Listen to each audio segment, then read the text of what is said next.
नारायणं नमस्कृत्य नरं चैव नरोत्तमं देवीं सरस्वतीं व्यासं ततो जयमुदीरयेत्। ओम नमो भगवते वासुदेवाय, ओम नमः पितामहाय, ओम नमः प्रजापतिभ्यः, ओम नमः कृष्णद्वैपायनाय, ओम नमः सर्वविघ्नविनायकेभ्यः।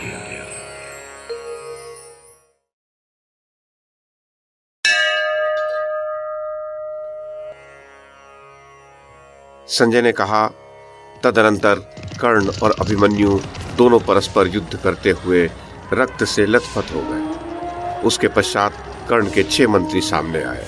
वे सभी विचित्र प्रकार से युद्ध करने वाले थे, किंतु अभिमन्यु ने उन्हें अश्वों और सारथियों सहित नष्ट कर दिया तथा दूसरे धनुर्धारियों को भी 10-10 बाण मारकर बींध डाला। उसका ये कार्य अद्भुत सा हुआ। उसके पश्चात उसने मगधराज के पुत्र को 6 बाणों से मृत्यु के मुख में भेजकर अश्वों और सारथी सहित अश्वकेतु को भी मार गिराया। फिर मर्तिकावतक देश के राजा भोज को क्षुरप्र नामक बाण से मृत्यु के घाट उतारकर बाण वर्षा करते हुए सिंहनाद किया। इतने में दुशासन के पुत्र ने आकर 4 बाणों से 4 अश्वों को, 1 से सारथी को और 10 से अभिमन्यु को भी बींध दिया। तब अभिमन्यु ने भी 7 बाणों से दुशासन के पुत्र को आहत करके कहा, अरे तेरा पिता तो कायर की भांति युद्ध छोड़कर भाग गया, अब तू लड़ने आया है। सौभाग्य की बात है कि तू भी लड़ना जानता है, किंतु आज तुझे जीवित नहीं छोड़ूंगा। महाराज धृतराष्ट्र, ये कहकर उसने दुशासन के पुत्र पर एक तीखा बाण चलाया, किंतु अश्वत्थामा ने अपने 3 बाणों से उसे काट दिया। तब अभिमन्यु ने अश्वत्थामा की ध्वजा काटकर 3 बाणों से शल्य को पीड़ित किया। शल्य ने भी उसकी छाती में 9 बाण मारे। अभिमन्यु ने शल्य की ध्वजा काटकर उनके पार्श्वरक्षक और सारथी को भी मार डाला। फिर 6 बाणों से शल्य को भी बीधा। शल्य उस रथ से भागकर दूसरे रथ पर जा बैठे। उसके पश्चात सुभद्रा कुमार ने शत्रुंजय, चंद्रकेतु, मेघवेग, सुअर्चा और सूर्यभास, इन 5 राजाओं का वध करके शकुनी को भी बाणों से बींध डाला। शकुनी ने भी 3 बाणों से अभिमन्यु को बींधकर दुर्योधन से कहा, देखो ये पहले से एक-एक करके हम लोगों को मार रहा है, अब हम सब लोग मिलकर इसको मार डालें। राजन, तदनंतर कर्ण ने द्रोणाचार्य से कहा, अभिमन्यु पहले से ही हम सब लोगों को कुचल रहा है, अब इसके वध का कोई उपाय हमें शीघ्र बताइए। नरेश्वर, तब महान धनुर्धर द्रोण ने सब लोगों से कहा, इस पांडव नंदन की फुर्ती तो देखो। बाणों को चढ़ाते और छोड़ते समय इस रथ मार्ग में केवल इसका मंडलाकार धनुष ही दिखाई पड़ता है, वह स्वयं कहाँ है इसका पता नहीं चलता। सुभद्रा नंदन अपने बाणों से मुझे क्षत विक्षत कर रहा है, मेरे प्राण मूर्छित हो रहे हैं, तब भी इसका पराक्रम देखकर मुझे हर्ष ही हो रहा है। अपने हाथों की फूर्ति के कारण ये समस्त दिशाओं में बाणों की वर्षा कर रहा है। इस समय अर्जुन में तथा इसमें कोई अंतर नहीं दिखाई दे रहा। नरेश्वर, ये सुनकर कर्ण ने अभिमन्यु के बाणों से आहत होकर पुनः द्रोण से कहा, आचार्य, अभिमन्यु मुझे बड़ा कष्ट दे रहा है, मुझे साहस पूर्वक खड़ा रहना चाहिए, यही सोचकर अभी तक खड़ा हूँ। इस तेजस्वी कुमार के तीखे बाण मेरे हृदय को चीर रहे हैं। महाराज, कर्ण की बात सुनकर आचार्य द्रोण हंस पड़े और धीरे से बोले, एक तो यह तरुण राजकुमार स्वयं ही शीघ्र पराक्रम दिखाने वाला है, दूसरे इसका कवच अभेद्य है। इसके पिता अर्जुन को जो मैंने कवच धारण की विद्या सिखाई थी, निश्चय ही यह उस संपूर्ण विद्या को भी जानता है। अतः यदि इसके धनुष और प्रत्यंचा को हम काट सकें, बागडोर काटकर अश्व, पार्श्वरक्षक और सारथी मार दिए जा सकें, तो काम बन सकता है। राधानंदन, तुम तो बड़े धनुर्धर हो, यदि कर सको तो यही करो। सब प्रकार से असहाय करके इसे रण से भगाओ और पीछे से प्रहार करो। यदि इसके हाथ में धनुष रहा तो देवता और असुर भी इसे नहीं जीत सकते।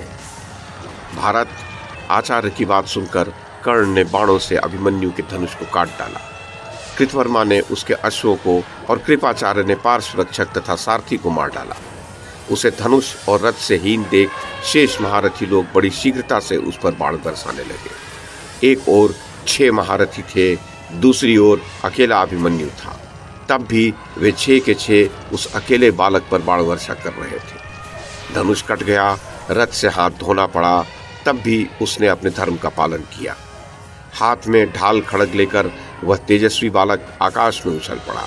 अपनी लघिमा शक्ति से अभी वह गरुड़ की भांति ऊपर मंडरा ही रहा था, तब तक द्रोणाचार्य ने क्षुरप्र नामक बाण से उसके खड़ग के टुकड़े टुकड़े कर दिए और कर्ण ने ढाल छिन्न भिन्न कर दी। अब उसके हाथ में खड़ग भी न रहा, सारे अंगों में बाण धसे हुए थे। उसी दशा में वह आकाश से उतरा और क्रोध में भरकर चक्र हाथ में लिए द्रोणाचार्य पर झपटा।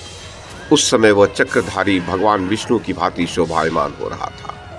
उसे देखकर राजा लोग बहुत भयभीत हो गए और सबने मिलकर उसके चक्र के टुकड़े टुकड़े कर दिए। तब अभिमन्यु ने बहुत बड़ी गदा हाथ में ली और अश्वत्थामा पर चलाई। जलते हुए वज्र के समान उस गदा को आते देख अश्वत्थामा रथ से उतरकर 3 डेग पीछे हट गया। गदा की चोट से उसके अश्व, पार्श्वरक्षक और सारथी मारे गए। उसके पश्चात अभिमन्यु ने सुबल के पुत्र कालिकेय को तथा उसके अनुचर 77 गांधारों को मृत्यु के घाट उतारा। तदुपरांत 10 बसातीय महारथियों को तथा 7 केके महारथियों का संहार कर 10 गजों को मार डाला। तत्पश्चात दुशासन कुमार के रथ और अश्वों को गदा से चूर्ण कर डाला। इससे दुशासन के पुत्र को बड़ा क्रोध हुआ और वह भी गदा उठाकर अभिमन्यु की ओर दौड़ा। फिर तो दोनों एक दूसरे को मारने की इच्छा से परस्पर प्रहार करने लगे। दोनों पर गदा के अग्रभाग की चोट पड़ी और दोनों साथ ही पृथ्वी पर गिर पड़े। तत्पश्चात कुरुकुल की कीर्ति बढ़ाने वाले दुशासन पुत्र ने पहले उठकर उठते हुए सुभद्रा कुमार के मस्तक पर गदा का भीषण प्रहार किया। गदा के उस महान वेग और परिश्रम से मोहित होकर शत्रु वीरों का नाश करने वाला अभिमन्यु अचेत हो पृथ्वी पर गिर पड़ा।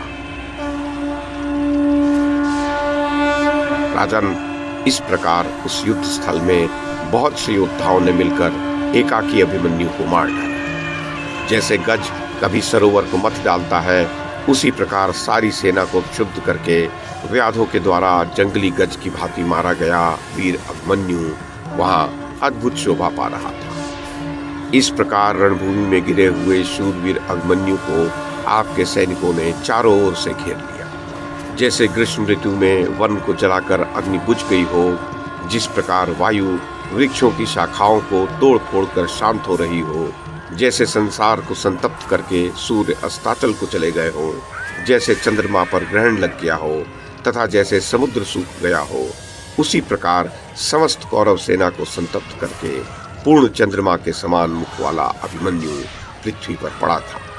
उसके सिर के बड़े बड़े बालों से उसके नेत्र ढक गए थे। उस दशा में उसे देखकर आपके महारथी बड़ी प्रसन्नता के साथ बारंबार सिंहनाद करने लगे।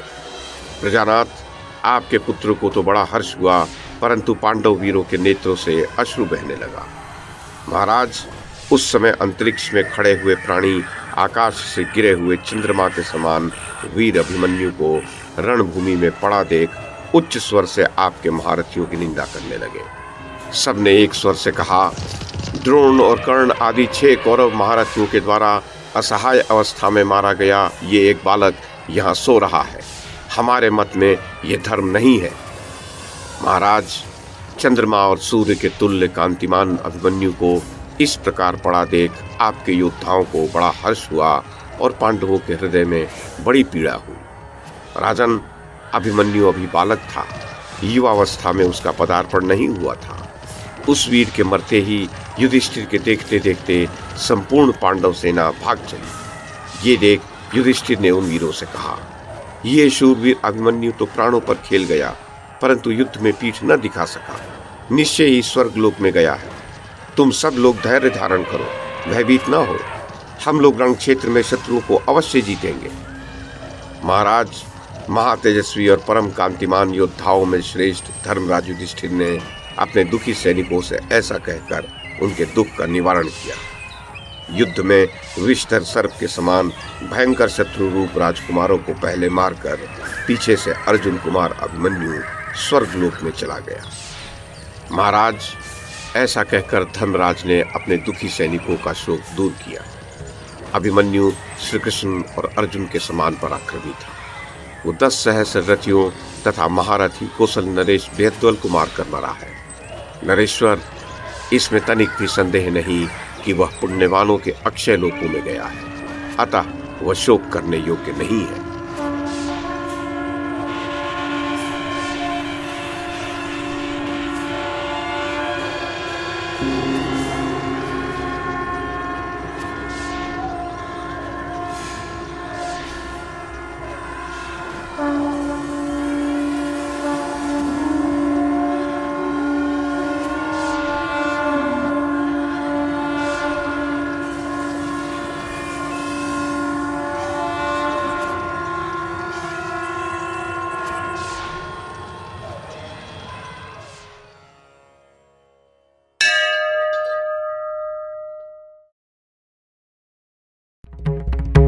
YouTube के माध्यम से महाभारत की कथा को एक श्रृंखला के रूप में प्रस्तुत करने का हमारा ये प्रयास यदि आपको सराहनीय लगा हो तो कृपया इस कड़ी को लाइक और शेयर करें, चैनल को सब्सक्राइब करें और बेल आइकन को दबाएं। साथ में अन्य लोगों को भी देखने के लिए प्रेरित करें। धन्यवाद और नमस्कार।